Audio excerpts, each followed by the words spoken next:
Hello students, कैसे हैं आप सभी लोग। आई होप आप सभी बहुत बढ़िया होंगे। तो चलिए फिर आज का लेक्चर स्टार्ट करते हैं। आज आपने थंबनेल में देख लिया होगा कि आज के इस वीडियो में हम डिस्कस करने वाले हैं एमबीए सेकेंड सेमेस्टर का जो सबसे पहला पेपर है, बीएमबी 201। जो पहला पेपर है business environment and legal aspect of business, जो पहला पेपर है इसका 2025 पिछले साल का जो क्वेश्चन पेपर आया हुआ है, इसका डिटेल सोल्यूशन आज के वीडियो में हम डिस्कस करेंगे। ठीक है। वैसे इसका पार्ट 1 मैं ऑलरेडी अपलोड कर चुकी हूँ। This is part 2। आज मेरा दूसरा लेक्चर है इस पे। क्वेश्चन पेपर तो आपने देखा होगा, काफी लेंदी है। सेक्शन ए है, सेक्शन बी है, सेक्शन सी है। तो सेक्शन ए हमने पिछले लेक्चर में डिटेल में डिस्कस कर लिया था। आज हम section B and C discuss करेंगे। ठीक है। देखते हैं कितना आज क्वेश्चन पेपर हो पाता है। इसके साथ ही मैं ये भी आपको बताऊंगी कि एमबीए सेकेंड सेमेस्टर का पूरा कंटेंट, एमबीए सेकेंड सेमेस्टर में इस बार आपको 8 डिफरेंट सब्जेक्ट्स पढ़ने हैं। ठीक है। तो 8 डिफरेंट सब्जेक्ट का पूरा कंटेंट, पूरे नोट्स, कंप्लीट लेक्चर वीडियो, ठीक है, and PYQ plus important question with solution. तो ये पूरा कंटेंट आपको एक साथ एक जगह कहां मिल जाएगा, ये भी आज की वीडियो में बताऊंगी। तो जरूर इस वीडियो को अंत तक देखिएगा। ठीक है। एंड चैनल अभी तक नहीं सब्सक्राइब किया है तो जरूर सब्सक्राइब कर लीजिएगा। एंड वीडियो पसंद आए तो लाइक करना मत भूलिएगा। राइट। तो चलिए फिर आज का लेक्चर स्टार्ट करते हैं। तो this is the question paper. ये क्वेश्चन पेपर है business environment and legal aspect of business का 2025 का आया हुआ क्वेश्चन पेपर है। इसका फॉर्मेट मैं डिस्कस ऑलरेडी कर चुकी हूँ। 3 सेक्शन होते हैं, section A B C. Section A में 7 क्वेश्चन होते हैं, 2-2 नंबर के। सेक्शन बी में 5 क्वेश्चन होते हैं, 3 करने होते हैं, 7 नंबर का एक क्वेश्चन होता है। उसके बाद आता है सेक्शन सी। सेक्शन सी में जैसे थर्ड क्वेश्चन है, 2 पार्ट है, एक करना होगा। फोर्थ 2 पार्ट है, एक करना होगा। फिफ्थ 2 पार्ट है, एक करना होगा। हर क्वेश्चन 7-7 नंबर का, ऐसे ही 6 और 7 है। ठीक है।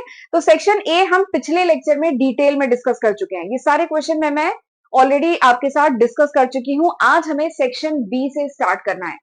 सेक्शन बी में 5 क्वेश्चन दिए जाते हैं और आपको इसमें से 3 क्वेश्चन करने होते हैं। ठीक है। और एक बात और है, ये जो 5 क्वेश्चन है ना, वो पांचों यूनिट से है। मतलब बहुत अच्छे से कह लीजिए पेपर सेट किया जाता है। पहला क्वेश्चन फर्स्ट यूनिट से है। ये जो पहला क्वेश्चन है फर्स्ट यूनिट से, सेकंड क्वेश्चन सेकंड यूनिट से। आपकी 5 यूनिट है इस बार। ठीक है। सेकंड क्वेश्चन सेकंड यूनिट से, थर्ड क्वेश्चन थर्ड यूनिट से, फोर्थ क्वेश्चन फोर्थ यूनिट से, and fifth question fifth unit से। तो यानी आप कोई यूनिट आपको छोड़ के नहीं जानी है। सेम पैटर्न सेक्शन सी में भी है। हर क्वेश्चन एक पर्टिकुलर यूनिट से, तो कोई यूनिट आप छोड़ के तो आपको जाना ही नहीं है। पूरा सिलेबस अच्छे से पढ़ना है। ठीक है। तो यहाँ पे 5 क्वेश्चन दिए जाते हैं, आपको 3 क्वेश्चन करने होते हैं, बट मैं यहाँ पे आपको 5 क्वेश्चन के आंसर बताऊंगी। डिटेल में डिस्कस करेंगे। तो चलिए फिर स्टार्ट करते हैं फर्स्ट क्वेश्चन से। तो क्वेश्चन नंबर 2 का फर्स्ट है, discuss various types of business organization with suitable example. ठीक है। तो पहला क्वेश्चन जो 7 नंबर का यहाँ पे आया है सेक्शन बी में, वो है कि business environment, sorry business organization, not environment. Business environment हमारे सब्जेक्ट का नाम है। ठीक है। तो बिजनेस ऑर्गेनाइजेशन के डिफरेंट आपको फॉर्म बताने हैं, एग्जाम्पल के साथ एक्सप्लेन करिए। ठीक है। तो कुछ 5-6 डिफरेंट फॉर्म्स होते हैं बिजनेस ऑर्गेनाइजेशन के। ठीक है। मैंने डिटेल में ऑलरेडी पढ़ाया हुआ है। मैं बताऊंगी कहाँ पे आपको पूरा कंटेंट मिल जाएगा। लेक्चर वीडियो नोट सब मैंने पढ़ाया हुआ है। यहाँ पे मैं आपको बताती हूँ। तो डिफरेंट फॉर्म जो बिजनेस ऑर्गेनाइजेशन के होते हैं, वो कुछ 5-6 फॉर्म्स होते हैं। तो ये आपको डिटेल में लिखना होगा। इनके पहले तो क्या होता है वो लिखेंगे, फिर उसके फीचर्स लिखेंगे, एडवांटेज, लिमिटेशन एंड एग्जाम्पल, ये सारी चीजें लिखेंगे। 7 नंबर का क्वेश्चन है, डिटेल में आंसर लिखिएगा। ठीक है। तो बिजनेस ऑर्गेनाइजेशन के जो 5-6 डिफरेंट फॉर्म्स होते हैं, आप 5 लिखिए चाहे 6 लिखिए। ठीक है। सबसे पहला है सोल प्रोप्राइटरशिप। सोल प्रोप्राइट ये दिखा है, सोल प्रोप्राइटरशिप। सोल प्रोप्राइटरशिप मतलब क्या होता है, सिंगल ओनर, जहां पे सिंगल ओनर हो। ठीक है। प्रॉफिट उसका, नुकसान उसका। अनलिमिटेड लाइबिलिटी मतलब अगर कोई डेप्ट वो पे करने में सक्षम नहीं है तो उसके पर्सनल एसेट भी बैंक ले सकता है। तो that is called sole proprietor. पूरा प्रॉफिट उसका, पूरा लॉस अगर है तो उसका है, डिसीजन मेकिंग उसी की है। वो सिंगल ओनर है, वही अपने दुकान का, बिजनेस का मालिक है। That is called sole proprietor. देखिए, बिजनेस विच इज, एक बार मैं पेन येलो कलर की ले लेती हूँ। Business which is owned and manage by single individual. जब सिंगल इंडिविजुअल बिजनेस को मैनेज करे तो उसे कहते हैं सोल प्रोप्राइटर। इसके फीचर्स की बात करें तो सिंगल ओनरशिप होती है, अनलिमिटेड लाइबिलिटी यानी सारी लाइबिलिटी उसी की है। ठीक है। अगर वो कोई लोन, कोई डेट लिया है बैंक से, ठीक है, वो नहीं पे कर पा रहा है तो उसके पर्सनल एसेट भी यूज किए जा सकते हैं। ठीक है। फुल कंट्रोल होता है बिजनेस पे, पूरा डिसीजन उसी का होता है। Easy to start and close, यानी सोल प्रोप्राइटरशिप जो बिजनेस होता है उसको शुरू करना आसान है, क्लोज करना भी आसान है। ठीक है, इसका एग्जाम्पल क्या है, कोई भी छोटी मोटी जो शॉप्स आप अपने आसपास देखते हैं, कोई रेस्टोरेंट वगैरह है, शॉप्स हैं, वो सब क्या है, सोल प्रोप्राइटर। मैं भी क्या हूँ, सोल प्रोप्राइटर, मेरा अपना काम है। ठीक है, जब चाहूँ शुरू करूँ, क्लोज करूँ। ठीक है, रिस्क मेरा है, रिटर्न मेरा है, that is called sole proprietor. Advantage इसका क्या है, सिंपल फॉर्मेशन, कोई बहुत ज्यादा फॉर्मेलिटी नहीं होती है सोल प्रोप्राइटरशिप में। ठीक है, सिंपल फॉर्मेशन होता है, क्विक डिसीजन होता है, डायरेक्ट प्रॉफिट होता है। लेकिन इसका डिसएडवांटेज क्या है, लिमिटेड कैपिटल। एक सिंगल पर्सन के पास एक लिमिटेड कैपिटल ही तो हो सकता है, जो फंड वो बिजनेस में लगा सकता है। ठीक है, तो कैपिटल लिमिटेड होता है, रिस्क तो बहुत ज्यादा है, क्योंकि अगर लॉस है तो वो मेरा ही है। ठीक है, लैक ऑफ कॉन्टिन्यूटी, यानी अगर सोल प्रोप्राइटर को कुछ हो जाता है, तबीयत खराब हो जाए, कोई डिजीज हो जाए, ठीक है, तो फिर उसका बिजनेस आगे कौन कैरी ऑन करेगा, तो वही है लैक ऑफ कॉन्टिन्यूटी। ठीक, तो ये पहला है। दूसरा जो फॉर्म ऑफ बिजनेस है, दैट इज पार्टनरशिप। ये सब डिटेल में आपने पढ़ा हुआ है। मैं ये सब आपने क्लास 12th में भी रहता है, क्लास 12th में बीएसटी में पढ़ा हुआ है आपने। ठीक है, बाकी मैंने अपने चैनल पे तो पढ़ाई है। तो अगला क्या है, पार्टनरशिप फॉर्म। पार्टनरशिप फॉर्म क्या होती है, ये दूसरा फॉर्म है बिजनेस ऑर्गेनाइजेशन का। ठीक है, तो अगला क्या है, पार्टनरशिप फॉर्म। पार्टनरशिप फॉर्म क्या है, जब दो या दो से ज्यादा लोग मिलकर कोई बिजनेस शुरू करे प्रॉफिट कमाने के पर्पज से, दैट इज कॉल्ड पार्टनरशिप। ठीक है, तो वही है, जब business is own by two और मोर पर्सन जो अग्री करे to share the profit, that is called partnership. इसमें कम से कम दो पार्टनर होने चाहिए, वो प्रॉफिट भी शेयर करते हैं, रिस्क भी शेयर करते हैं, रिस्पॉन्सिबिलिटी शेयर करते हैं। And there is partnership deed, एक पार्टनरशिप डीड होता है, एक अग्रीमेंट होता है, जिसमें उस पार्टनरशिप से रिलेटेड जो भी गाइडलाइन है, रूल है, वो सब उसपे लिखे होते हैं। ठीक है, and it is properly signed, registered. यहाँ पे यूजुअली जो है अनलिमिटेड लाइबिलिटी होती है, मतलब अगर ये जो पार्टनरशिप फर्म है, इन्होंने कोई डेप्ट वगैरह लिया है और ये अपना डेप्ट नहीं पे कर पा रहे हैं, तो बैंक इनके पर्सनल एसेट भी यूज कर सकता है। तो जनरली जो नॉर्मल पार्टनरशिप होती है उसकी अनलिमिटेड लाइबिलिटी होती है। जैसे कोई लॉ फर्म हुई, सीए फर्म हुई, या कोई स्मॉल ट्रेडिंग बिजनेस है, वो सब पार्टनरशिप फर्म है। ठीक है, इसके एडवांटेज डिसएडवांटेज ऐसे करके आप लिखेंगे। इसमें क्या होता है, ज्यादा कैपिटल होता है as compare to sole proprietor. Sole proprietor यानी सिंगल ओनर एक लिमिटेड अमाउंट तक कैपिटल डाल सकता है, बट उसी की जगह दो या तीन लोग हो तो वो और ज्यादा कैपिटल डाल सकते हैं। तो वही होता है, इसमें कैपिटल ज्यादा होता है। स्किल, यहाँ पे शेयर्ड स्किल होती है। मिस्टर एक्स की कुछ स्किल होगी, मिस्टर वाई की कुछ स्किल होगी, मिस्टर जेड की शायद कोई टेक्निकली ज्यादा स्ट्रांग हो, कोई मार्केटिंग किसी की बढ़िया हो, ठीक है, किसी की कोई और स्किल हो, तो यहाँ पे स्किल भी शेयर होती है। तो यहाँ पे ज्यादा फायदा है पार्टनरशिप फर्म में, यहाँ पे डिसीजन बेटर हो पाते हैं। लेकिन कुछ नुकसान भी है, लिमिटेशन भी है। यहाँ पे कंफ्लिक्ट के भी तो चांसेस हैं, सारे पार्टनर एक जैसा सोचे ऐसा जरूरी नहीं है। ठीक है, अनलिमिटेड लाइबिलिटी है, लैक ऑफ स्टेबिलिटी है, तो ये इसकी कुछ लिमिटेशन है। अब बात करते हैं तीसरा जो फॉर्म होता है बिजनेस ऑर्गेनाइजेशन का, दैट इज ज्वाइंट, पढ़िए, ज्वाइंट हिंदू फैमिली बिजनेस, जिसको एचईएफ भी कहते हैं, हिंदू अनडिवाइडेड फैमिली। ठीक है, ज्वाइंट हिंदू फैमिली बिजनेस। ये अब बहुत ज्यादा यूज नहीं होता, बट ये एक ट्रेडिशनल फॉर्म ऑफ बिजनेस है, जिसमें business owned and managed by member of Hindu undivided family, HEF. HEF के जो मेंबर होते हैं वो बिजनेस को ओन करते हैं, वो बिजनेस को मैनेज करते हैं। एंड मेन इसमें होता है कर्ता। ये देखिए, this business is headed by कर्ता। कर्ता जो होता है वो इसको हेड करता है, और इसमें जो मेंबरशिप होती है वो बाय बर्थ होती है, यानी अगर आप उस फैमिली में मतलब बॉर्न हुए हैं, तो आप उस फैमिली बिजनेस के पार्ट होते हैं। यहाँ पे लिमिटेड लाइबिलिटी होती है मेंबर की, लेकिन कर्ता की लाइबिलिटी होती है। ठीक है, एंड हिंदू लॉ इसको गवर्न करता है।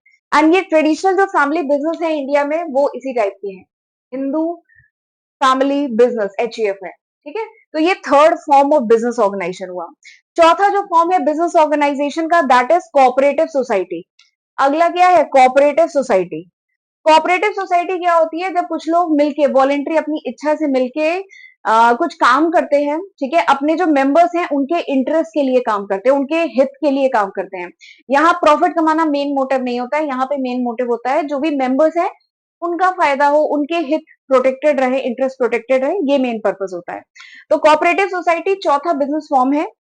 ये क्या है, it is an voluntary organization forms to protect the interest of the member. ठीक है, इसके फीचर्स क्या है, डेमोक्रेटिक कंट्रोल होता है, हर मेंबर के पास एक वोट होता है, सर्विस मोटिव होता है, प्रॉफिट मोटिव नहीं होता है, इसकी सेपरेट लीगल आइडेंटिटी होती है। इसका बहुत बढ़िया एग्जांपल है अमूल डेली कोऑपरेटिव। अमूल का तो नाम सुना होगा, अमूल डेली ये कोऑपरेटिव सोसाइटी है। ठीक है, हाउसिंग सोसाइटी वो भी कोऑपरेटिव होते हैं। इसका एडवांटेज क्या है, इक्वल वोटिंग राइट होता है, एंड गवर्नमेंट सपोर्ट होता है, यहाँ पे लो कॉस्ट होती है। ये सब इसके फायदे हैं। लिमिटेशन क्या है? लिमिटेड कैपिटल होता है और यहाँ पे थोड़ा सा मैनेजमेंट इनएफिशिएंट होता है, क्योंकि ये लोग कोई बिजनेस पॉइंट ऑफ व्यू से प्रॉफिट कमाने के पर्पज से काम नहीं कर रहे हैं। इनके जो मेंबर्स हैं उनकी नीड सेटिस्फाई हो, उनके इंटरेस्ट प्रोटेक्टेड रहे, इस पर्पज से काम चल रहा है। तो यहाँ पे थोड़ा सा मैनेजमेंट इनएफिशिएंट होता है। पांचवा जो फॉर्म है, मैं आपको 6 फॉर्म्स बताऊंगी। पांचवा जो फॉर्म है बिजनेस ऑर्गेनाइजेशन का, that is joint stock company. Basically company जो है, ठीक है, तो company is owned by share holder. Company के ओनर कौन होते हैं? Company is owned by share holder and it is manage by director. जो डायरेक्टर होते हैं, बोर्ड ऑफ डायरेक्टर होते हैं, वो कंपनी को मैनेज कर रहे होते हैं, कंट्रोल कर रहे होते हैं, चला रहे होते हैं, उसके रिगार्डिंग पॉलिसी बना रहे होते हैं, and it is owned by share holder. Share holder company के मालिक होते हैं, उनका कंपनी में हिस्सेदारी होती है, ठीक है। तो दिस इज कंपनी। कंपनी दो टाइप की होती है, प्राइवेट कंपनी, पब्लिक कंपनी, ठीक है, public limited company, private limited company. वैसे कंपनी को अगर डिवाइड करें ना, तो बहुत सारे बेसिस हैं, अलग अलग बेसिस से बहुत टाइप की कंपनी होती है, बट मोटा मोटा जान लीजिए, public limited company, private limited company. Company के फीचर्स की मैं बात करूं, सेपरेट लीगल, अलग लीगल आइडेंटिटी होती है, लिमिटेड लाइबिलिटी होती है, ठीक है। मतलब अगर कोई लॉसेस हुए, डेप्ट है, तो ऐसा नहीं है कि कंपनी के जो शेयर होल्डर है उनके personal asset bank sell off कर सकता है, नहीं, लिमिटेड लाइबिलिटी है, ठीक है। परपेचुअल सक्सेशन होता है, ओनरशिप एंड ट्रांसफरेबिलिटी होती है, मतलब शेयर ट्रांसफरेबल होते हैं, ठीक है। एग्जाम्पल, कंपनीज के तो एग्जाम्पल जानते हैं, रिलायंस इंडस्ट्री, टीसीएस, विप्रो, ये सब कंपनी है। इसका फायदा क्या है? Large capital. यहाँ पे शेयर होल्डर्स, क्योंकि मतलब लैक्स ऑफ शेयर होल्डर होते हैं, तो यहाँ पे ज्यादा कैपिटल होता है, लाइबिलिटी लिमिटेड होती है, प्रोफेशनली मैनेज होता है। लेकिन कुछ डिसएडवांटेज भी है। ये कंपनी फॉर्म करना इज अ कॉम्प्लेक्स प्रोसेस।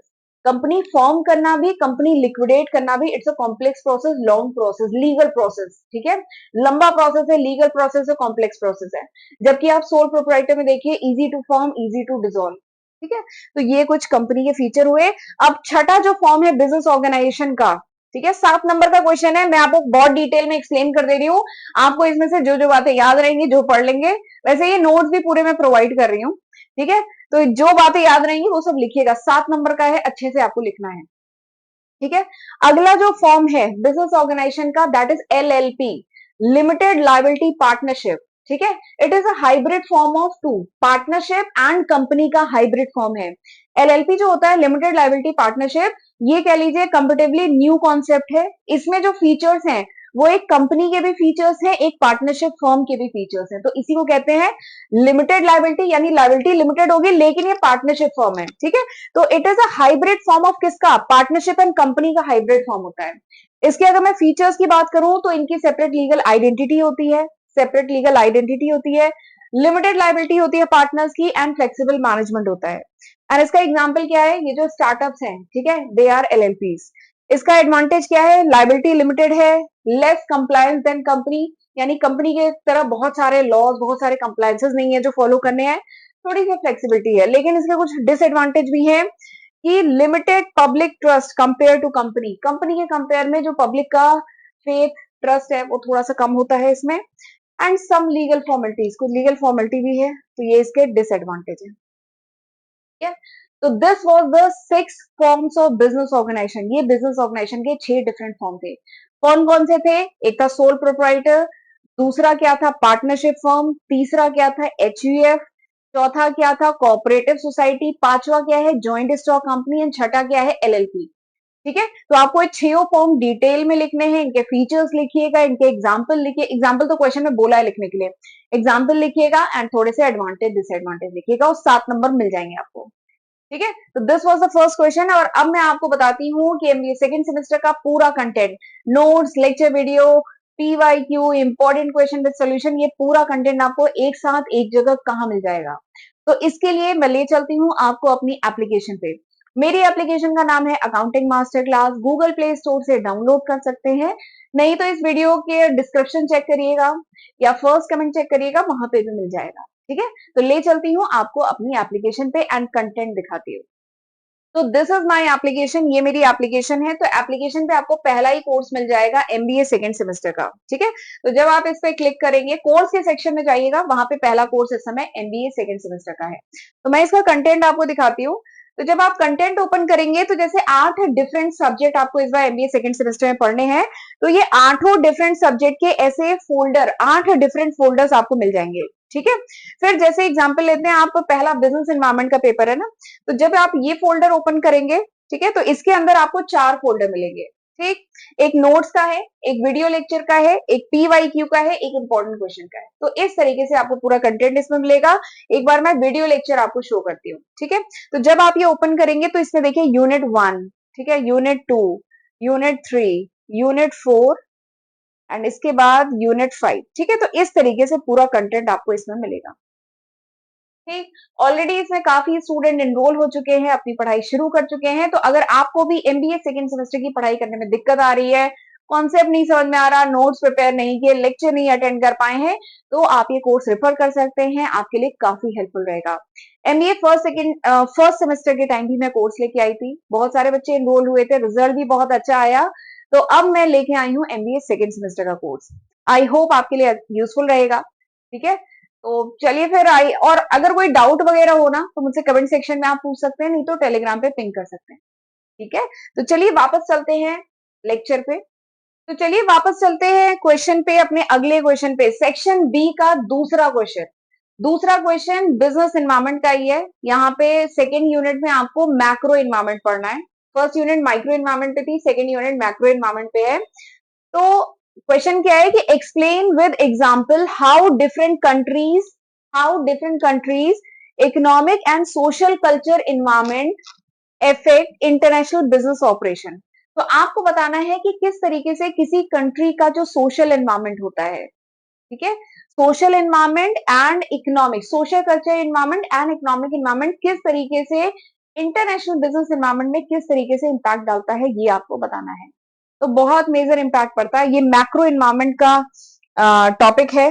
ठीक है, उसका पॉइंट है, बहुत मेजर इंपैक्ट पड़ता है किसी कंट्री का सोशियो कल्चर एनवायरनमेंट कैसा है, इकोनॉमिक एनवायरनमेंट कैसा है, वो बहुत मेजर इंपैक्ट डालता है इंटरनेशनल बिजनेस पे। ठीक है, बाहर की कोई कंट्री इस कंट्री में अगर इंटर करना चाहती है, या इस कंट्री में अपना फैक्ट्री सेटअप करना चाहती है, या ज्वाइंट वेंचर वगैरह करना चाहती है, बेसिकली इंटर करना चाहती है, यहाँ पे अपना बिजनेस करना चाहती है, तो इस कंट्री का सोशियो कल्चर एनवायरनमेंट कैसा है, इकोनॉमिक एनवायरनमेंट कैसा है, ये बहुत मेजर रोल प्ले करता है इस इंटरनेशनल बिजनेस एनवायरनमेंट पे, बिजनेस ऑपरेशन पे बहुत मेजर रोल प्ले करता है। कैसे, वो आपको इस क्वेश्चन में बताना है विद एग्जांपल।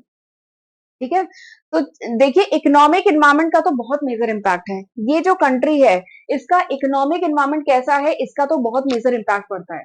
देखिए इकोनॉमिक एनवायरनमेंट में क्या क्या चीजें आती हैं, इकोनॉमिक एनवायरनमेंट में क्या क्या चीजें आती हैं, इस कंट्री का इकोनॉमिक एनवायरनमेंट यानी यहाँ की जीडीपी, यहाँ का इनकम लेवल, यहाँ का एम्प्लॉयमेंट लेवल, यहाँ का इंटरेस्ट रेट, ठीक है, ये सब आएगा इकोनॉमिक एनवायरनमेंट पे।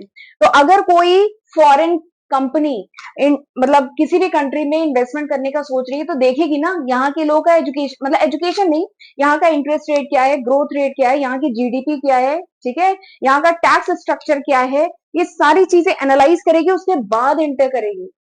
ठीक है, इसका इंटरनेशनल एनवायरमेंट पर बहुत मेजर इंपैक्ट पड़ता है। ये देखिए, फिर मैंने ये सारे पॉइंट लिखे, income level and purchasing power. Economic environment में एक इंपॉर्टेंट फैक्टर क्या है, income level, income level and purchasing power. Foreign company जिस भी कंट्री में इंटर कर रही है, ठीक है, वहां के लोग का देखेगी ना, यहाँ के लोग का इनकम लेवल क्या है, लोग सामान खरीदने में सक्षम है कि नहीं है, इनकम लेवल क्या है एंड परचेजिंग पावर क्या है। अगर इनकम लेवल बढ़िया है, अच्छा इनकम लेवल है, परचेजिंग पावर भी है, तो कंपनी आना चाहेगी ना, क्योंकि वो जो सामान बेचेगी वो कम से कम बिकना तो चाहिए, तो उसके लिए इनकम लेवल लो का होगा तभी खरीद पाएंगे। तो वही अगर हाई इनकम लेवल वाली कंट्री है, ठीक है, तो फॉरेन कंपनीज इंटर करेंगी, तो ये इंटरनेशनल बिजनेस को और प्रमोट करती है। लेकिन अगर कोई ऐसी कंट्री है जहां पे इनकम लेवल लो है, तो फॉरेन कंपनी भी ऐसी कंट्रीज में इंटर नहीं करती।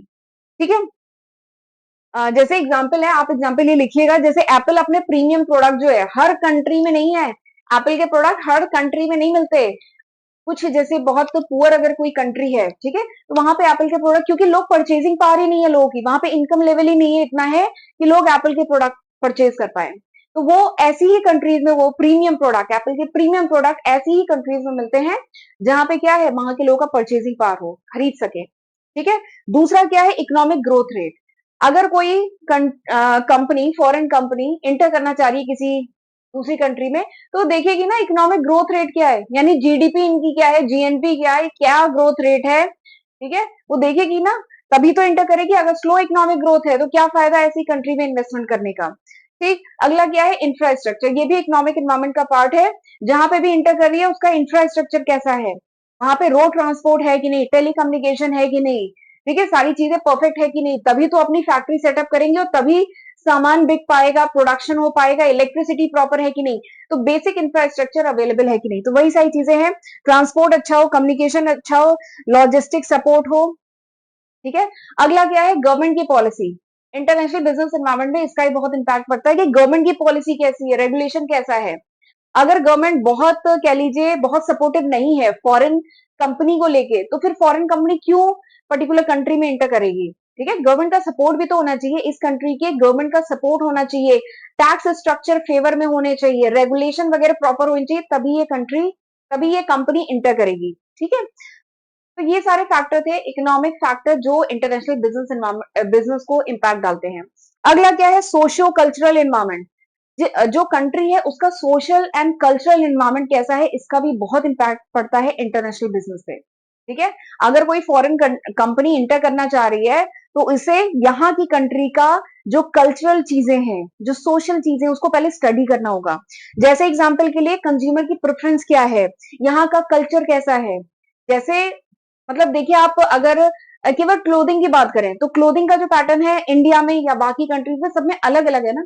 तो अगर कोई फॉरेन कंपनी इंडिया में एंटर करना चाह रही है तो यहाँ के लोगों का जो कल्चर है उसे समझना पड़ेगा, यहाँ के लोगों का जो प्रेफरेंस है, जो लाइफस्टाइल है, वो भी स्टडी करनी पड़ेगी।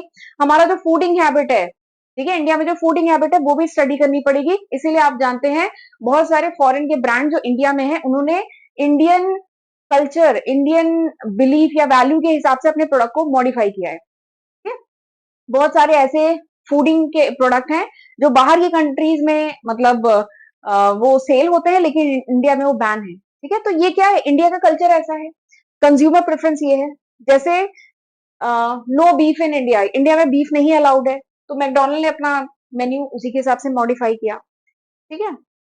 लैंग्वेज डिफरेंस, अगर कोई फॉरेन कंपनी आना चाहती है तो उसको यहाँ की जो लैंग्वेज डिफरेंस है उसको भी अंडरस्टैंड करना होगा, समझना होगा। इसीलिए बहुत सारी कंपनीज ऐसी हैं जो अपनी डिफरेंट लैंग्वेज के हिसाब से अपने स्लोगन को भी मॉडिफाई करती हैं, ठीक है, जिसका बहुत बढ़िया एग्जाम्पल है कोको कोला।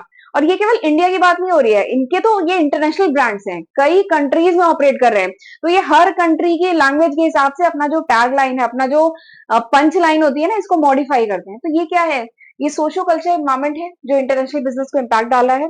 अगला क्या है, रिलीजन एंड बिलीफ क्या है। रिलीजन एंड बिलीफ के हिसाब से कंपनी को अपने प्रोडक्ट, अपनी सर्विसेज को मॉडिफाई करना होता है, ठीक है, तो ये भी एक इंपॉर्टेंट फैक्टर है। सोशल नॉर्म्स क्या है, बिहेवियर क्या है, ठीक है। जैसे अगर जो एडवर्टाइजिंग है, हर टाइप की एडवर्टाइजिंग इंडिया में नहीं चलती है, ठीक है, तो इंडिया में एडवर्टाइजिंग के कुछ लॉ हैं, कुछ एक्ट हैं, उसको फॉलो करना होता है।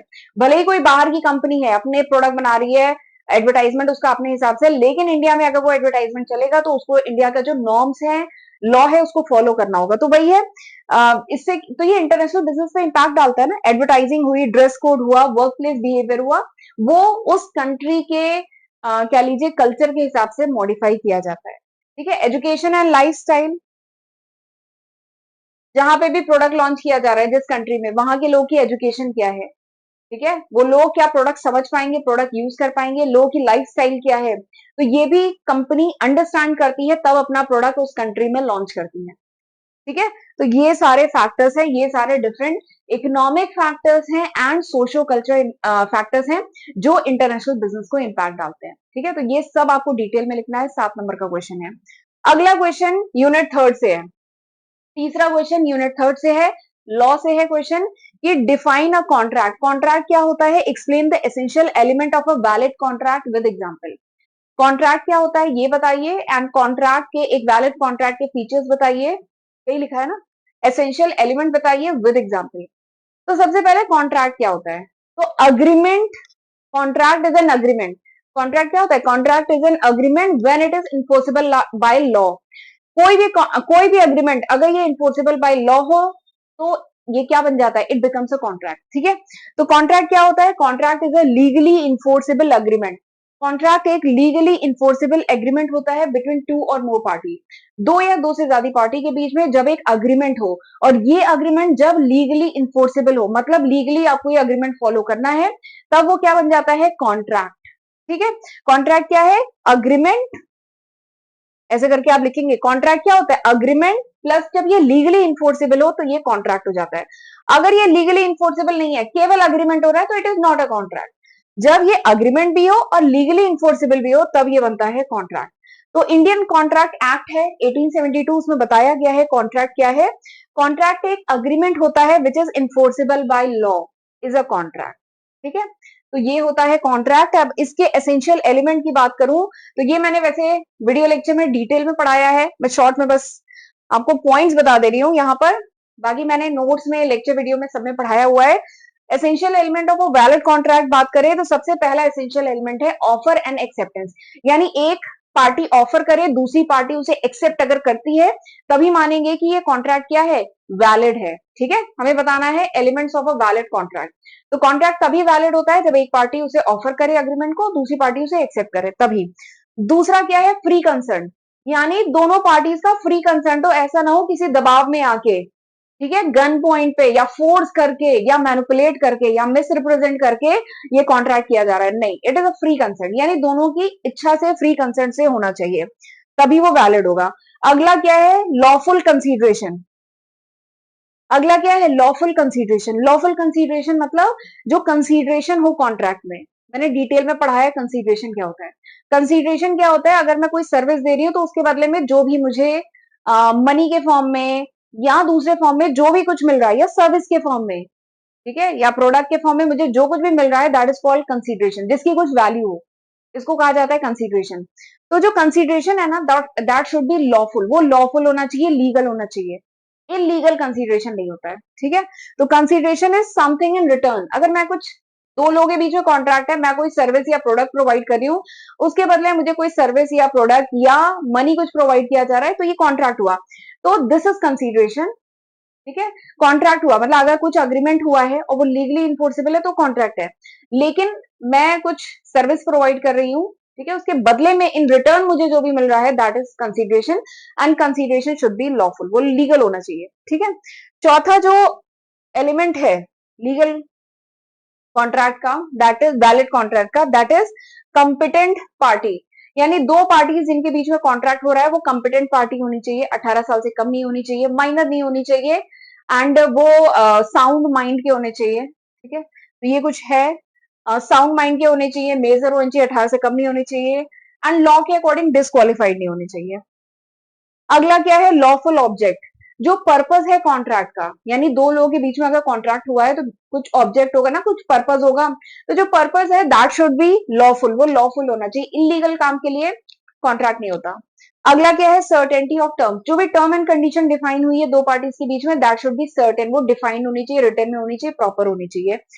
ठीक है, अगला क्या है, पॉसिबिलिटी ऑफ परफॉर्मेंस, यानी हमारे बीच में जो भी कॉन्ट्रैक्ट हुआ है, जिस काम को, जिस परफॉर्मेंस को करने के लिए, दैट शुड बी पॉसिबल, वो संभव हो, असंभव चीज के लिए कॉन्ट्रैक्ट नहीं होता। ठीक है, जैसे अगर ये कॉन्ट्रैक्ट हुआ है कि किसी डेड पर्सन को वापस मतलब अलाइव करना है, तो इस टाइप का कोई मतलब अगर इस टाइप का कोई अग्रीमेंट हुआ है तो this is not a contract, क्योंकि ये पॉसिबल नहीं है।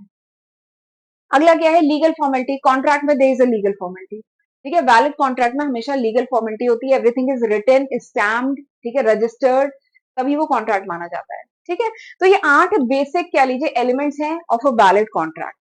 चलिए आगे बढ़ते हैं, अगला क्वेश्चन जो है यूनिट 4 से है कि हु इज डायरेक्टर, डायरेक्टर कौन होता है, discuss the appointment and powers in detail. Director कौन होता है, तो director is a person who controls and manage the company.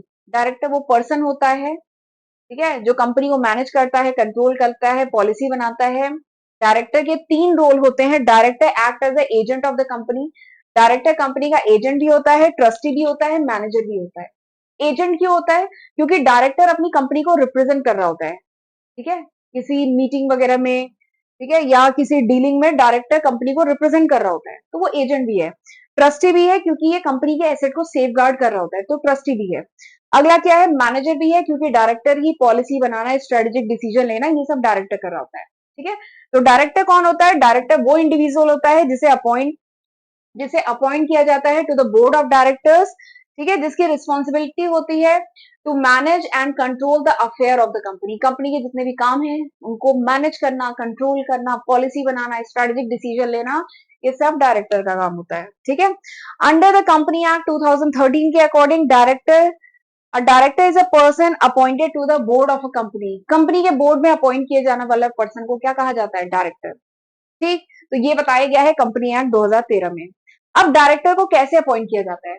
तो देखिए, जो कंपनी का फर्स्ट डायरेक्टर है ना, उसे कंपनी के प्रमोटर जो होते हैं वो अपॉइंट करते हैं, ठीक है।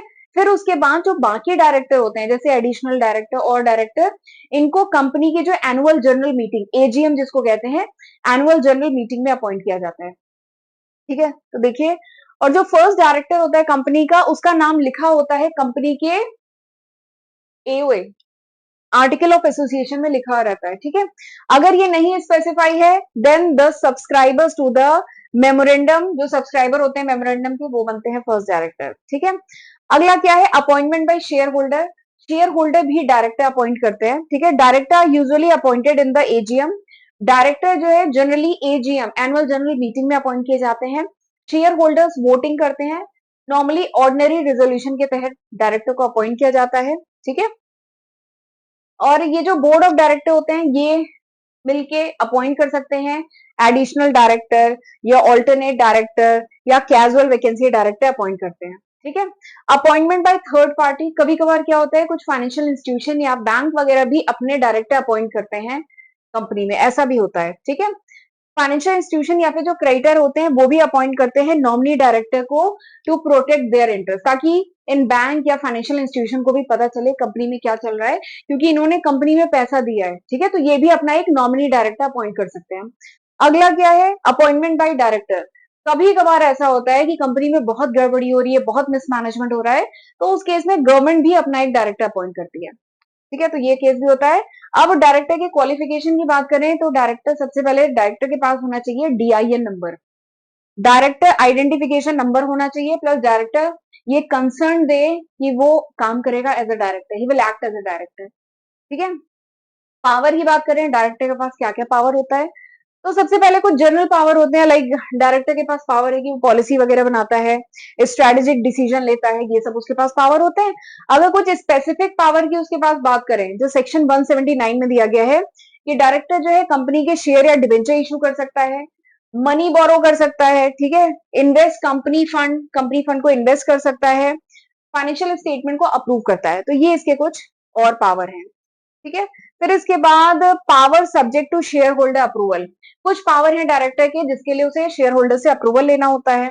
जैसे डायरेक्टर जो है कंपनी के कुछ एसेट को सेल कर सकता है, मतलब अप्रूवल के बाद।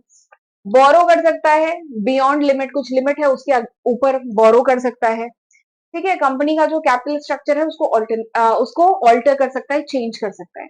तो ये कुछ और पावर है, ठीक है। एक बार पढ़ लीजिएगा, डेलीगेशन ऑफ पावर। डायरेक्टर जो है कुछ पावर डेलीगेट भी कर सकता है, फिड्यूशरी पावर, ठीक है। कुछ और पावर भी है कि डायरेक्टर को हमेशा कंपनी के गुड फेथ के लिए ही काम करना है, ठीक है। कंपनी के जो इंटरेस्ट है उनको प्रोटेक्ट रखना है। तो ये कुछ और पावर है, इनको पढ़ लीजिएगा। अगला और आखिरी जो क्वेश्चन है सेक्शन बी का पांचवा क्वेश्चन, और ये सेक्शन बी का पांचवा क्वेश्चन यूनिट 5 से है। पांचवा क्वेश्चन यूनिट 5 से, ठीक है। तो पांचवा क्वेश्चन जो है आईटी एक्ट 2000, जो आईटी एक्ट है सन 2000, उससे है question. Discuss the concept of attribution, acknowledgement and dispatch of electronic record. जो इलेक्ट्रॉनिक रिकॉर्ड है उससे रिलेटेड 3 टर्म यहाँ पे पूछे गए हैं कि ये क्या होते हैं, आपको एक्सप्लेन करना है। एक है एट्रीब्यूशन, एक है एक्नॉलेजमेंट, एक है डिस्पैच ऑफ इलेक्ट्रॉनिक रिकॉर्ड। ये क्या होता है, एक्सप्लेन करिए। तो बता दें, ये जो तीनों ही टर्म है ये IT act, information technology act 2000 में डिटेल में बताया गया है इसके बारे में। तो जो कॉन्सेप्ट है एट्रीब्यूशन का, एक्नॉलेजमेंट का एंड डिस्पैच का, ठीक है, it is govern by IT act, information technology act 2000 में बताया गया है। और ये तीनों जो टर्म है ये किससे रिलेटेड है? एट्रीब्यूशन बेसिकली किससे रिलेटेड है कि who sent N electronic record, electronic record किसने भेजा, इससे रिलेटेड है एट्रीब्यूशन। एक्नॉलेजमेंट मतलब जो दूसरी पार्टी है उसको वो इलेक्ट्रॉनिक रिकॉर्ड रिसीव हुआ कि नहीं हुआ, एक्नॉलेजमेंट उससे रिलेटेड है, वेदर इट वाज रिसीव। और डिस्पैच किससे रिलेटेड है, when and where it was sent, यानी कब भेजा गया, कि कहां से भेजा गया, इससे रिलेटेड है। ठीक है, अब डिटेल में जरा मैं आपको बताती हूँ, एक ओवरव्यू मैंने आइडिया दे दिया। देखिए एट्रीब्यूशन ऑफ इलेक्ट्रॉनिक रिकॉर्ड क्या होता है। एट्रीब्यूशन मतलब होता है जो सेंडर है, एट्रीब्यूशन मतलब सपोज करिए मैंने कोई ईमेल भेजी है, ठीक है, तो एट्रीब्यूशन क्या होता है, जो सेंडर है, identifying the sender of the electronic record, जो भी इलेक्ट्रॉनिक रिकॉर्ड भेजा जा रहा है, जैसे मेल भी अगर मैंने भेजी है तो जो सेंडर है उसको आइडेंटिफाई करना, दिस इज एट्रीब्यूशन। ठीक है, तो attribution means identifying the sender of the electronic record, जो इलेक्ट्रॉनिक रिकॉर्ड है उसके सेंडर को आइडेंटिफाई करना, दिस इज एट्रीब्यूशन। ठीक है, कभी कभार तो क्या होता है मैनुअली हम ईमेल भेजते हैं, ठीक है, पर आपने देखा होगा जैसे आपने कोई रिजर्वेशन वगैरह कराया या कोई कंप्लेन लॉन्च की, ठीक है, इस टाइप का कुछ किया, तो आपने देखा होगा कंपनी से तुरंत ही एक इलेक्ट्रॉनिक मेल आपके पास आती है। ठीक है, वो कंपनी के बिहाफ में, वो कोई पर्सन नहीं कर रहा है, वो ऑटोमेटेड मेल है, आपने कोई कंप्लेन लॉन्च की है तो फिर आपके पास एक कंप्लेन नंबर के साथ एक मेल रिसीव होती है ना, तो वो क्या है, कंपनी नहीं कर रही है, वो कोई पर्सन नहीं कर रहा, वो ऑटोमेटेड ईमेल है जो कंपनी के बिहाफ में आपको रिसीव हो रही है। तो यहाँ पे एट्रीब्यूशन क्या है, कंपनी है। ठीक है, तो इसमें मेन पॉइंट क्या है, electronic record is consider to be send by the originator. जो इलेक्ट्रॉनिक रिकॉर्ड है बेसिकली कौन भेज रहा है, ओरिजिनेटर भेज रहा है। ठीक है, जहां पे वो भेज रहा है, it is send by the originator himself, या तो कंपनी, या अगर कोई रेलवे टिकट करते हैं वो खुद भेज रहा हो, ठीक है, या फिर send by the person authorize by him, या उसने किसी दूसरे पर्सन को ऑथराइज किया है वो भेज रहा हो, या तीसरा क्या हो सकता है, ऑटोमेटेड, जो आजकल नॉर्मल यही होता है, send by the automated system program by him. Companies के पास ऑटोमेटेड सिस्टम होता है जो कंपनी ने प्रोग्राम किया होता है, आप जैसे ही उन्हें मेल करते हैं एक ऑटोमेटेड मेल तुरंत आपको आ जाती है कि आपका एक्नॉलेजमेंट नंबर ये है, आपकी कंप्लेन रजिस्टर हो गई है, आपको इतने देर में इस बात का जवाब मिलेगा, आता है ना मेल। तो ये क्या है, एट्रीब्यूशन, आइडेंटिफाइंग द सेंडर, कहां से मेल आई है, हमने जिस कंपनी में कंप्लेन की थी वहां से आया है मेल। ठीक है, तो दिस इज कॉल्ड एट्रीब्यूशन, इसको एट्रीब्यूशन कहते हैं। देखिए, if a company send an automated email confirmation after an online order, या हम कोई ऑनलाइन ऑर्डर प्लेस करते हैं तो भी तो हमारे पास आता है ना, एक मेल आती है कंपनी की तरफ से, अमेजोन पे प्रोडक्ट का ऑर्डर हम बुक करेंगे, हमारे पास एक मेल आती है ना, तो ये क्या है, एट्रीब्यूशन, मतलब वो सेंडर, वो आइडेंटिफाई करता है कि उसी ने हमें ये मेल भेजी है। ठीक है, बट बात ये है कि वो उसने खुद नहीं भेजी है, उसने किसी पर्सन को ऑथराइज नहीं किया है, ये एक ऑटोमेटेड सिस्टम है, तो इसी को एट्रीब्यूशन कहते हैं। अगला क्या है, एक्नॉलेजमेंट ऑफ रिसिप्ट। एक्नॉलेजमेंट मतलब क्या है कि हमें रिसीव हो गई है, दिस इज एक्नॉलेजमेंट। हम किसी को मेल करते हैं तुरंत हमें एक्नॉलेजमेंट भी तो आता है कि your application has been accepted, your acknowledgement number is this. Acknowledge करना यानी कंफर्म करना कि we have received your mail, this is acknowledgement. तो यही है एक्नॉलेजमेंट, मतलब confirmation that electronic record has been receive, वो रिसीव हो गया है। ठीक है, इसमें कुछ इंपॉर्टेंट पॉइंट है, ये एक बार आप इसे पढ़ लीजिएगा। सेम जैसे हम कोई ऑनलाइन फॉर्म भरते हैं, आप लोग बहुत सारे कॉम्पिटेटिव एग्जाम के फॉर्म भरेंगे तो आपको तुरंत एक कंफर्मेशन आ जाता है कि your application has been accepted, तो वो एक्नॉलेजमेंट है आपकी रिसिप्ट का। ठीक है, ये कम्युनिकेशन अब कंप्लीट हो गया है, वेरीफाई हो गया है। अगला जो है dispatch of electronic record. Dispatch of electronic record का क्या मतलब है, हम किसी को ईमेल करते हैं सपोज करिए, ठीक है, तो बस हमने जब सेंड के बटन पे पूरा मैसेज हमने ड्राफ्ट कर दिया, अटैचमेंट उसमें लगा दिया, फिर जैसे ही हम सेंड के मैसेज पे क्लिक करते हैं तो क्या होता है, we are dispatching the electronic record. तो वही चीज है डिस्पैच ऑफ इलेक्ट्रॉनिक रिकॉर्ड, मतलब when and where an electronic record leave the sender's control, यानी कब एंड कहां पे सेंडर के कंट्रोल से, अब यानी जब हम सेंड पे क्लिक कर देते हैं तो अब हमारे पास से मेल चली गई, अब हम उसमें कुछ नहीं कर सकते कि ऑल्टर करना चाहें, हमने मेल में कोई गलत बात, मतलब गलत सेंटेंस यूज कर लिया तो उसे हम चेंज करना चाहें, नहीं कर सकते। एक बार हमने सेंड पे क्लिक कर दिया तो अब वो सेंडर के कंट्रोल से बाहर चली गई। तो वही है डिस्पैच, मतलब व्हेन, कब and where the electronic record leave the sender's control, यानी सेंडर के कंट्रोल से कब और मतलब वेयर, कहां के लिए निकली है, उसको कहते हैं डिस्पैच। टाइम बेसिकली ये वहां के लिए इंपॉर्टेंट है, जैसे कोई लीगल मैटर हुआ, ठीक है, तो किस समय पे कौन सी मेल भेजी गई, ये सब जब चीजें आती है ना तो वहां पे इंपॉर्टेंट होता है, तो इसलिए आईटी एक्ट में है the record is dispatch. Record को डिस्पैच कब माना जाता है, when it enter a computer resource outside the sender's control, यानी जब हम सेंड पे क्लिक करते हैं तो अब सेंडर के कंट्रोल से बाहर हो गया वो इलेक्ट्रॉनिक रिकॉर्ड, अब वो चला गया है सर्वर पे। ठीक है। टाइम ऑफ डिस्पैच कब होता है? टाइम ऑफ डिस्पैच की अगर बात करें तो वो कब होता है? When it leave sender system, जब ये हमारा सिस्टम हमारा सर्वर छोड़ के मैसेज डिजिटल रिकॉर्ड चला गया आगे, तो हम कहेंगे उसे time of dispatch. Place of dispatch क्या है? सेंडर्स प्लेस ऑफ बिजनेस, यानी मैंने अपने बिजनेस प्लेस से बैठ के अगर वो मैसेज भेजा है, ईमेल भेजा है, तो वो क्या है? Place of dispatch. Time of dispatch मतलब जिस समय वो मेरे सर्वर से चला गया है तो हम कहेंगे वो टाइम ऑफ डिस्पैच है। ठीक है। बेसिकली ये सब टाइमिंग ना जुरिडिक्शन या लीगल मैटर वगैरह हो जाए तो ये सब बहुत इंपॉर्टेंट है। तो ये तीन टर्म बहुत इंपॉर्टेंट है, attribution, acknowledgement and dispatch. Attribution मतलब हु सेंड द मैसेज, किसने भेजा। एक्नॉलेजमेंट मतलब हमें रिसीव हो गया है, ठीक है, एक्नॉलेज करना। डिस्पैच मतलब when and where it was send. ठीक है। तो ये था पूरा section B of first paper. ठीक है। इसके बाद है सेक्शन सी। सेक्शन सी में वही again third fourth five six seven 5 question है, दो दो सब में दिए हैं, एक एक क्वेश्चन करना होगा। ठीक है। तो चलिए मैं आज सेक्शन बी तक ही रखती हूँ, अगले लेक्चर में हम लोग सेक्शन सी डिस्कस करेंगे। ठीक है। तो तब तक मैंने जितना पढ़ाया है इतना पढ़ के रखिएगा, एंड कोर्स आप एक बार रेफर करिएगा जरूर, आपके लिए काफी हेल्पफुल रहेगा। राइट। तो चलिए फिर मिलते हैं अगले लेक्चर वीडियो में, तब तक अपना ध्यान रखिएगा। God bless you.